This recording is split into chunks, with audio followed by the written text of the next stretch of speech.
जय माता दी दोस्तों। चलिए, आज नवरात्र के दूसरे दिन कौन सी देवी की हम मानता करते हैं वो मैं आज आपको बताने जा रही हूँ।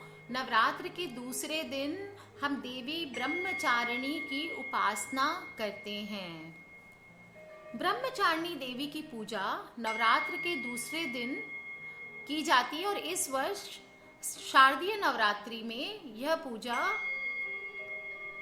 3 अक्टूबर को की जाएगी। ठीक है, इस दिन भगवती माता भगवती को नवरात्र के दूसरे दिन चीनी का भोग लगाना चाहिए और ब्राह्मण को जो हम दान देते हैं वह भी चीनी का ही देना चाहिए।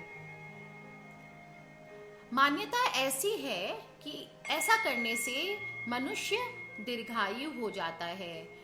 इनकी उपासना, देवी ब्रह्मचारिणी की उपासना करने से मनुष्य में तप, त्याग, सदाचार आदि की वृद्धि होती है। तो आइए उनकी उपासना करें माता ब्रह्मचारिणी के मंत्र के साथ। उनकी पूजा अर्चना के लिए एक बहुत छोटा सा मंत्र है जो मैं उच्चारण करने जा रही हूँ। दधानाम कर पद्माभ्याम अक्षमाला कमंडलू देवी प्रसीदतु मयि ब्रह्मचारिण्यन उत्तमा। बोलिए ब्रह्मचारिणी माता की जय।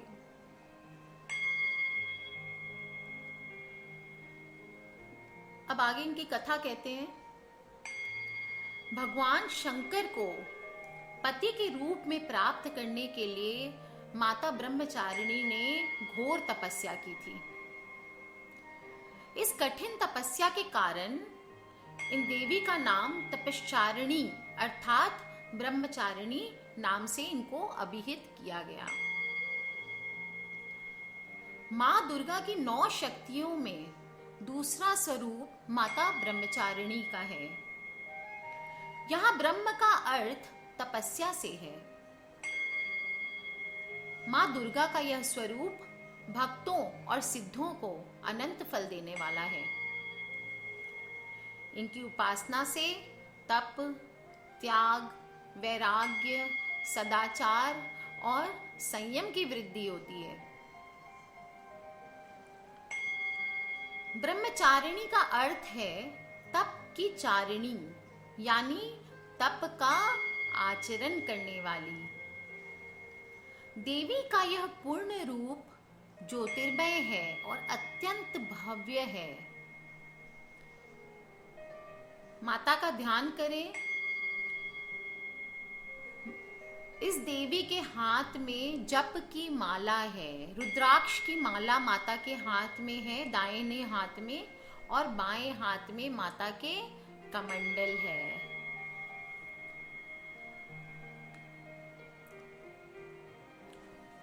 पूर्व जन्म में इस देवी ने हिमालय के घर पुत्री के रूप में जन्म लिया था और नारद जी के उपदेश से भगवान शंकर को पति के रूप में प्राप्त करने के लिए घोर तपस्या की थी।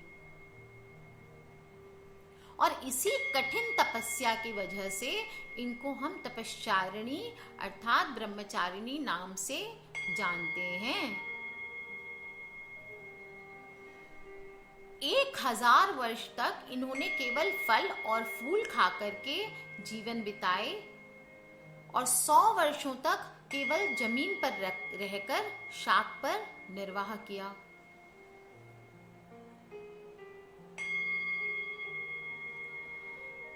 कुछ दिन तक कठिन उपवास रखे और खुले आकाश के नीचे वर्षा और धूप के घोर कष्ट सहे।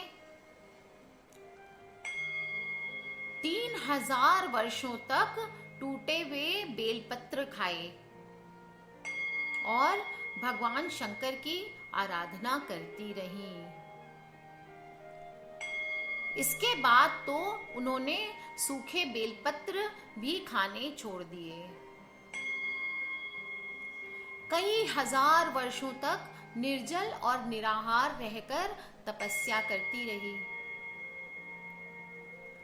पत्तों को खाना छोड़ने के कारण ही इनका नाम अपर्णा भी पड़ गया। इस कठिन तपस्या के कारण देवी मां का शरीर बिल्कुल क्षीण हो गया। देवता, ऋषि, सिद्धगण, मुनि सभी ने ब्रह्मचारिणी की तपस्या को अभूतपूर्व पुण्य कृत्य बताया। सबने सराहना की और कहा, हे देवी, आज तक किसी ने भी इस तरह की कठोर तपस्या नहीं की है। यह तुम्ही से ही संभव था। तुम्हारी मनोकामना पूर्ण होगी और भगवान चंद्रमौली शिव जी तुम्हें पति के रूप में प्राप्त होंगे। अब तपस्या छोड़कर आप घर को लौट जाओ, जल्द ही आपके पिता आपको बुलाने आ रहे हैं। मां ब्रह्मचारिणी देवी की कृपा से सर्व सिद्ध प्राप्ति होती है। दुर्गा पूजा के दूसरे दिन देवी के इसी रूप की उपासना की जाती है।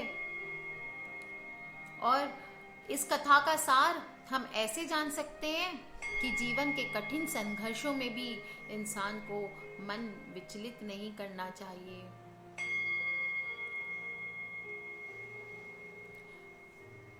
मां के मंदिरों में नवरात्र के दूसरे दिन माता की आराधना होती है।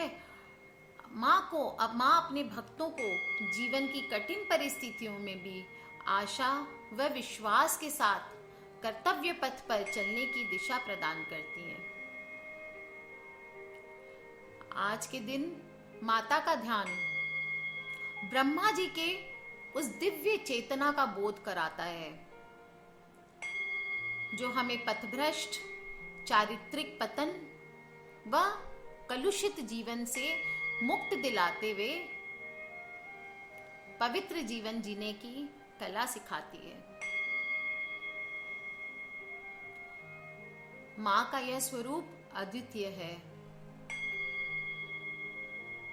समस्त शक्तियों को एकाग्र कर बुद्धि, विवेक व धैर्य के साथ सफलता की राह पर बढ़ने की सीख देती है।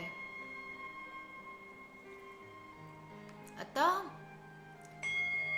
मां के इस दिव्य स्वरूप का पूजन करने मात्र से ही भक्तों में आलस्य, अहंकार, लोभ, असत्य, स्वार्थपरता व ईर्ष्या जैसी दुष्प्रवृत्तियां दूर हो जाती है। मां दुर्गा के इस दूसरे रूप ब्रह्मचारिणी, जिनकी दिव्य शक्ति व्यक्ति के भीतर सात्विक वृत्तियों के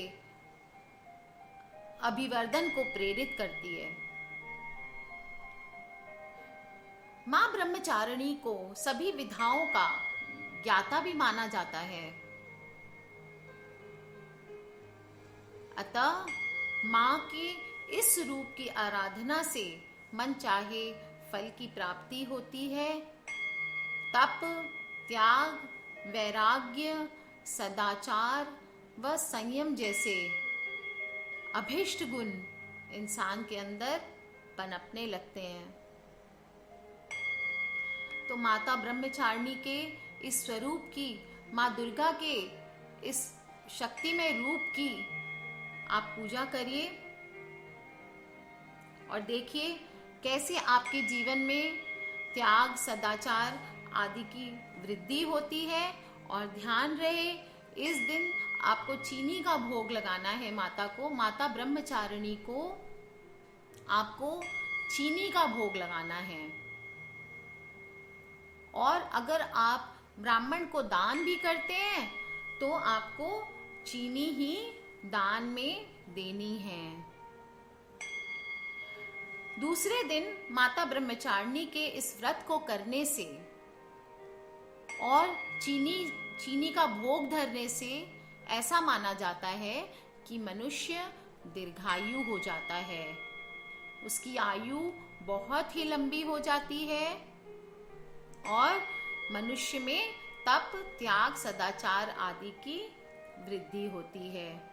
तो आइए चलिए हम पूरी निष्ठा और श्रद्धा से माता ब्रह्मचारिणी की उपासना करें और एक दीर्घायु की तरफ अपना कदम उठाएं, माता का आशीर्वाद प्राप्त करें और एक सुखी सफल जीवन की ओर अग्रसर होएं। आज के लिए बस इतना ही। कल हम चंद्रघंटा माता की बात करेंगे।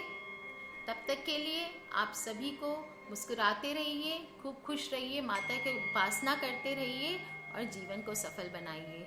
जय माता दी।